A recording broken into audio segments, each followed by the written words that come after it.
我係黃錦良校長，亦都係第8屆嘅立法會議員，係屬於喺選委會界別嘅。作為一位教育工作者，過去一直喺教育界深耕，已經係1/4世紀。現時咧亦都係教聯會主席，係致力喺度推動愛國主義教育。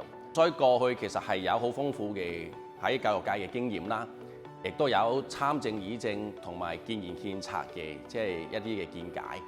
所以亦都好希望啦，能夠利用自己過去嘅經驗同埋知識，同埋參政議政嘅一啲嘅經歷啦，希望能夠喺今屆立法會呢，能夠喺議會中呢，能夠係推動更好嘅良政善治。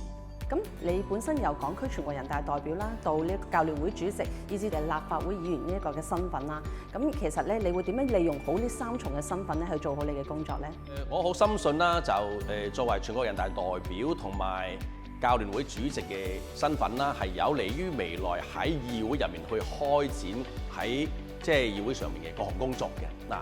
咁首先講翻啦，就係話自己嘅本職係教育，而教聯會咧就係服務緊教師，所以喺前線咧係可以能夠知道我哋老師嘅需要，亦都能夠可以即刻可以掌握一啲嘅脈搏。咁呢個對於我喺議會入面咧去提一啲嘅議案啊，或者係去對政府嘅施政咧去進行一啲嘅監督啊，其實我相信絕對係有幫助嘅。喺全國人大嘅身份咧，係令到我更加企高啲，了解國家嘅政策，了解未來國家發展嘅風向，點樣能夠喺議會令到香港我哋更加要緊密配合國家發展嘅需要，更加能夠可以融入國家發展大局。哇，黃議員呢度好靚喎！呢度係邊度嚟㗎？係啊，呢個就係香港航天科普教育基地啦。你所見到啦，其實呢啲模型咧就係有關神舟11號同埋我哋空間站嘅模型嚟嘅。哇，呢啲模型好精緻喎！係啊，更加精緻、更加吸引嘅，其實喺眼前你所見到嘅呢2套航天服啦。哇，好似真嘅一樣喎！係真㗎，我覺得科教領航從未來咧，正正其實就係香港科技同埋教育再出發嘅一個重要嘅點啊！香港點樣能夠去配合國家嘅發展呢？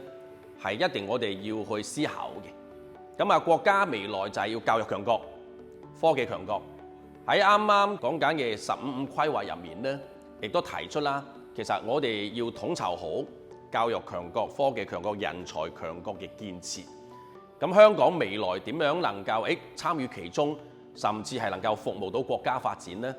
呢個其實係香港再出發嘅一個好重要嘅契機嚟嘅。